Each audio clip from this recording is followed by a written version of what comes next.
Welcome to the Music Production Podcast, the show where we talk about all things making music, from the creative side to the technical side to the philosophical side, all that and more. I'm your host, Brian Funk. You can check out my work at brianfunk.com. I am an Ableton certified trainer. I work for Berklee Online, and I make lots of sound packs and tutorials. So today's episode is going to be called 10 Time Saving Music Production Hacks. There's another cheesy headline for you, kind of a clickbait thing. I did this about a month ago when I did 10 things to do when you are uninspired.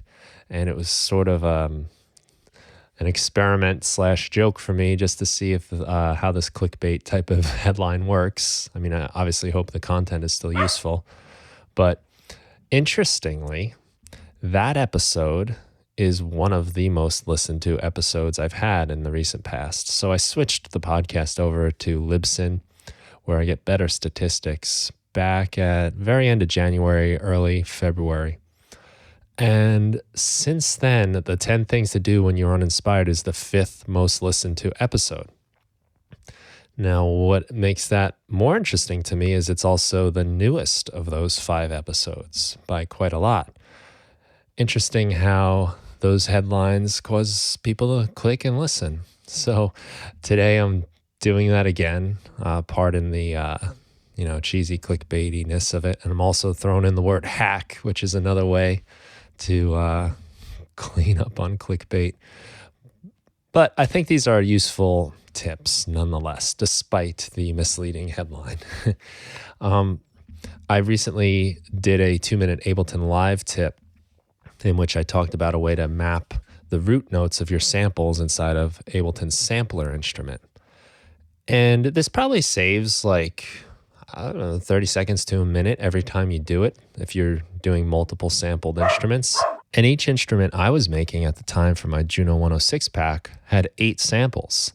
And in total, I made 40 new ones, and that added with the other 41 I had. So it's 80 total instruments. So let's do 80 times 8. That's 8 samples per 80 instruments. That's 640 different samples I have to map. 648 technically, if you count that extra instrument. But if I'm saving 30 seconds to a minute for each one of those instruments, 80 instruments, we're talking like an hour and a half of my time. And that's quite a lot. Imagine what you can do with an hour and a half of uninterrupted music making time. And this is the kind of thing I want to get to. And I'll start you off with a little interesting fact that might make you depressed, like it does make me sometimes, but it's also inspiring too. So let me give you this in the form of a riddle. Have a little fun with it. So what do Leonardo da Vinci, Steve Jobs, Alexander the Great, Einstein, Dr. Dre, Jesus Christ, Thomas Jefferson, George Washington, and you all have in common? The thing we all have in common is that we all have 24-hour days.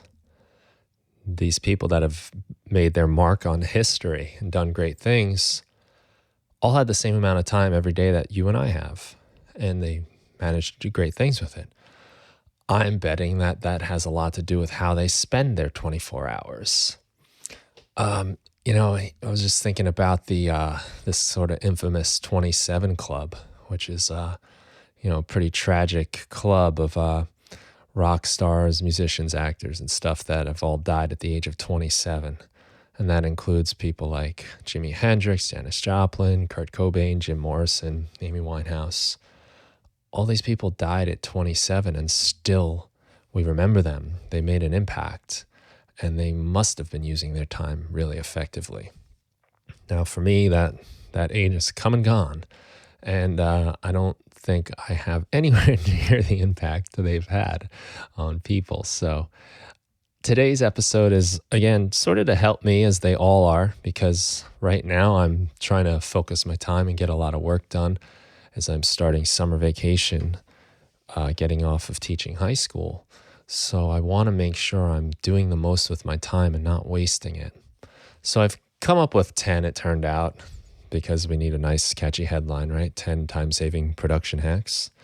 And I they're in no particular order. So I'm going to do it in the form of a countdown just for fun, like the old MTV music video countdowns. Except there's really no reason why they are in any order, except maybe number one. I did choose number one to be number one for an important reason. So let's get to it. Number 10, learn your keyboard shortcuts. This is super important. Clicking around, diving through menus can take up a few seconds every time you do it. So if you say do 100 commands in an hour, which is probably way less than you'll actually do, you might be saving yourself 5-10 minutes by learning a few keyboard shortcuts. This is really just something you have to do if you want to speed up your workflow and get things done. I've created a PDF you can print out called, it's just free Live 10.1 shortcuts. These are the shortcuts for editing that'll really speed up your workflow when you're chopping up your tracks, especially in arrangement view. I have it printed out right next to me and I refer to it all the time. It's super helpful and it's sped me up a lot. So learn your shortcuts. That's super important. Number 9, create default presets and tracks. So in most DAWs, you can set up presets that are your default when you open up a plugin or a device. And when you create new tracks, it'll show up with certain effects laid out. I know Ableton Live has this, and it's super handy. For your tracks, if you just right-click on the track title bar, it'll say something along the lines of set as default track. Click that, and then every time you create that type of track, say it's an audio track, all of those devices, clips, and anything you left on that track will show up in the new track. For me, I have a simple channel strip device. It's got a low pass cut, low pass filter, high pass filter, and a compressor, because those are things I do very often on tracks. And rather than load up a device, set it the way I need it, I've got this audio effect rack that's already mapped and it's already set to go. So I just turn a knob real quick and then I've cut out the bass on a track that I don't want bass on. Or I can quickly do some compressing with some of the macros I've set up for like threshold and ratio and attack time. And it's so much faster and it saves me probably a minute or two of mapping that stuff, dragging them onto tracks every single time I make a track. That can translate to hours. Same thing with the devices. Set a preset that you think you use a lot. So if you find yourself always doing certain things inside of your devices, right-click on the title bar of that device and it says, towards the bottom, I believe, set as default preset. And that will then show up that way every time you drag it on a track. I do this for my compressor, for instance. A simple thing is I turn the makeup gain off because I don't want to think my compression sounds good just because it's louder, which the makeup gain makes it louder to compensate for the gain reduction. So I turn that off. And rather than have to do that every time, I have it on my default. And I don't, it's a click of a button to turn that thing off. But what if I forget and I'm mixing and then I realize, oh man, I compressed all these tracks, but maybe I only like them because of the makeup gain. So it'll save me that trouble. And if you do that for all your devices that you use a lot, this adds up. Minutes add up to hours. Number 8, create default templates. So have a default set. If you're always putting a certain reverb on your sends or a certain delay on your sends or certain effects on your master track, make that your default. Just forget about doing that all the time and make it your default preset, template, That you can do in Live by going under Preferences, and I believe it's under File folder or maybe Look and Feel, but there's a box you click, Set as Default Template, and it'll show up every time. Nice thing with Live also is you can drag tracks right into your browser anywhere on your computer. Just set up a folder, maybe like templates within your user library, and drag tracks in there. So say you mic your drum kit, which is something I do. I have 4 mics on a drum kit. Now, if I want to record drums, I have to then, set up my tracks, maybe do some EQing, compressing on everything every single time I do that. But instead, what I did is I took some time, set up my drums, mic'd them up, left the mics on them, And I did the little things I needed to do to each individual track, gates, compressors, filters, so that they sound nice and clean. And then I put it in a group, and I put that group inside my live user library. And that shows up as a little Ableton Live session that I can drag into any project. So next time I make my drums, I want to record some drums, I just drag that on there and I can hit record and go. And that's a lot of time. And that sort of stuff is the stuff that gets in my way of moving forward or even getting started. I think, I won't record the drums because I don't feel like setting up the mics. I don't feel like doing the tracks. I'll just program them in. You can get lazy real fast, but when it's that simple, there's really no excuse. And again, it would save you time if you're going to do it every single time. Number 7, save your presets. You're probably doing similar things, similar types of tracks. So save some presets. If you do certain compression on your voice, it's probably pretty consistent if you're using the same mic and you're singing the same way or talking or whatever. Save that preset. And this way, the next time you go to make that type of track, you've got it there. You've got at least a good starting place, something that you use often. So get used to making your own presets. And I recommend naming them with some sort of like initials in the beginning of the preset name so that you can find them easily. So for me, I've always done ADM, Afro DJ Mac, even though I'm no longer going by that anymore. But I still do that for my presets because I've already done it a million times. So I can just type into my browser in the search area ADM and all of the stuff that I've made shows up.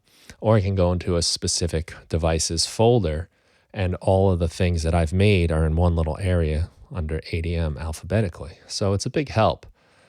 Saves a lot of time. Number 6. In talking about the browser, let's use the favorites. So Ableton has the favorites in their browser.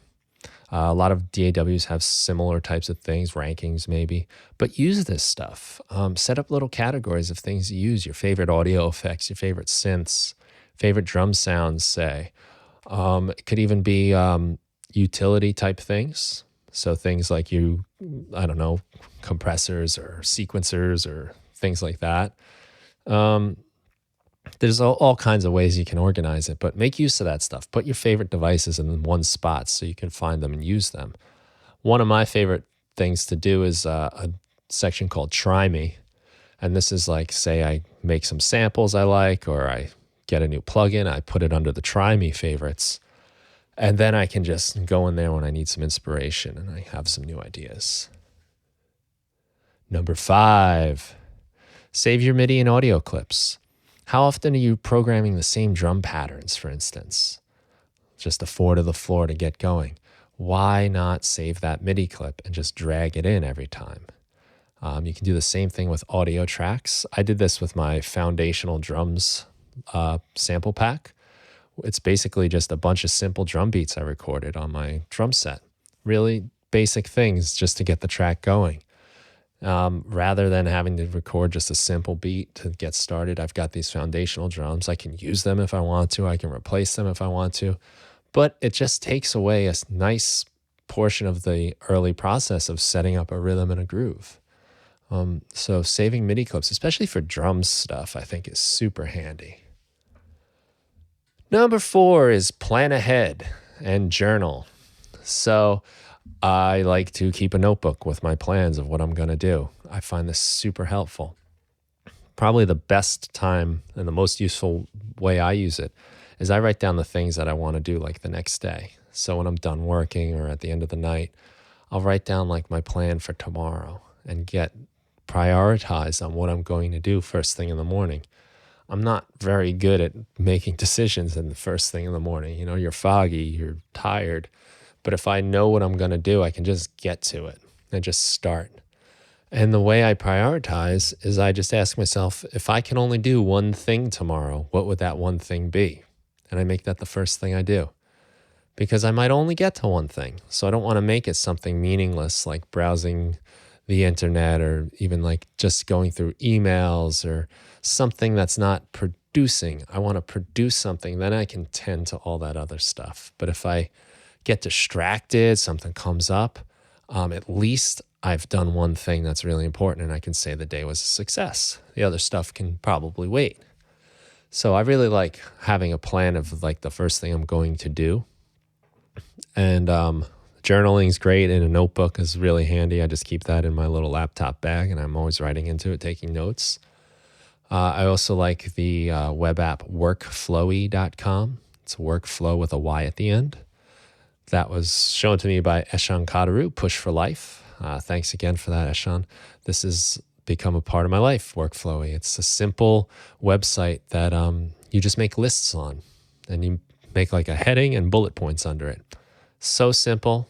It's hard to do in like a Docs, Microsoft Office or Google Docs type of thing. Just the formatting's weird, but this is designed specifically for making lists. You can cross things off when you're done. I love it. It's super handy. So it helps me plan ahead. And I'm looking at it right now with my top 10 time-saving music production hacks list right here.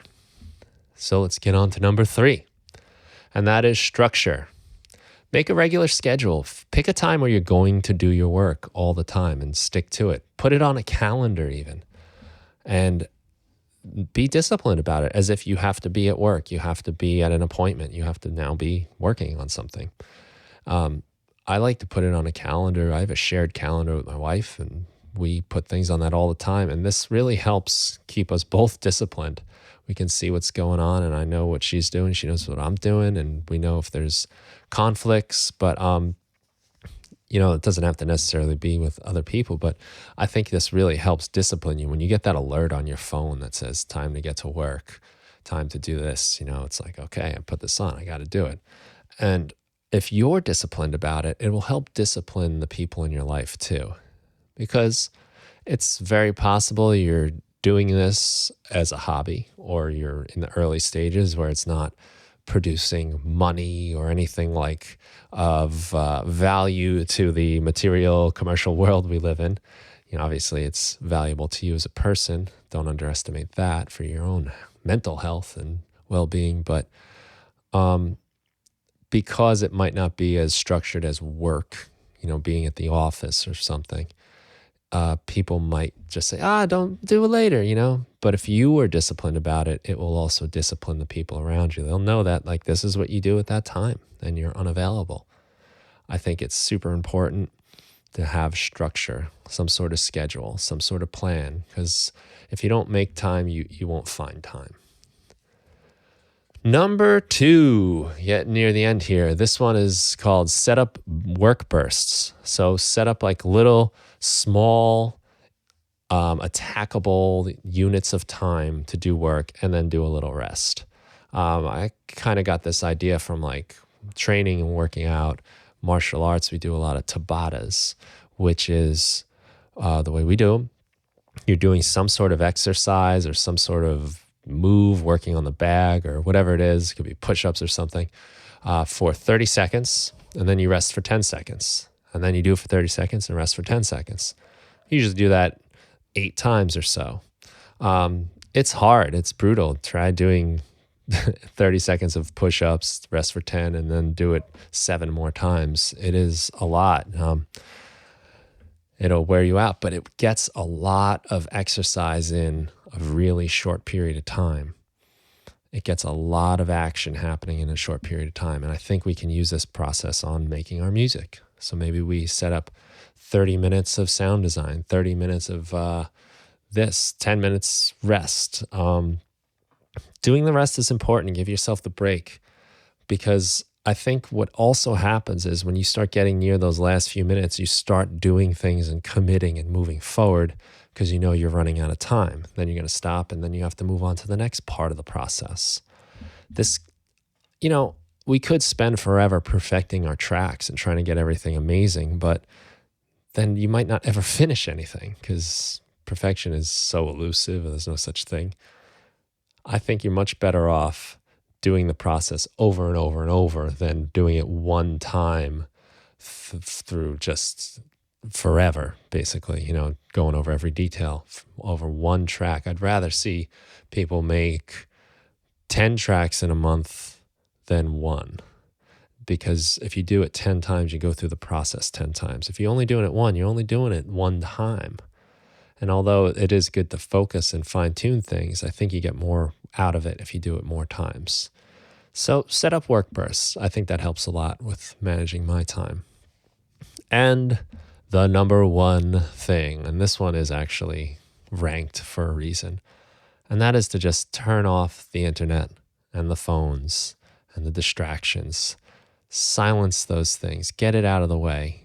Remove the possibility of it happening. And if you're working in short bursts, then this could be manageable.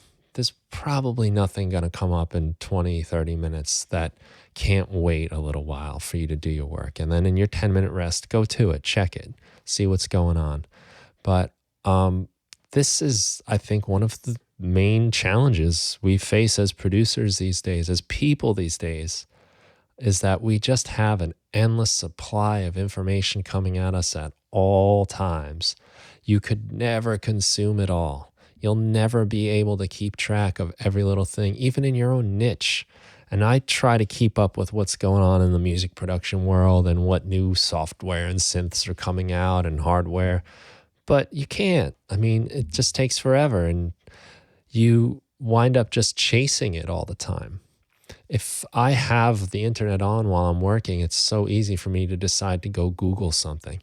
And then if I Google it, most of the time I wind up down some crazy rabbit hole. And next thing I know, I realize where I am, and I'm nowhere near where I was supposed to be, and I've got nothing done. If, however, I turn that stuff off, quit my browser, shut it down, and I work for 30 minutes, then I can be focused. I have 10 minutes of not doing this, so let me figure out how to do that thing I was having trouble with in 10 minutes, and then move on. That has been a huge help. That is probably the number one challenge we face as people these days, whether you're producing music or whether you're just trying to go through your day-to-day life. There's so much coming at you all the time, and you have to limit that on some level. Okay, so that's it. 10 time-saving music production hacks. I hope they were helpful. These are getting written down on someplace very obvious for me to look at as I venture into the new summer season and have a lot of time to do some work. I'm looking forward to making the most of that time. And I hope this has helped you a little bit too. Thanks a lot for listening. Again, you can check out my work at brianfunk.com. And I look forward to talking to you again on the next episode. Take care.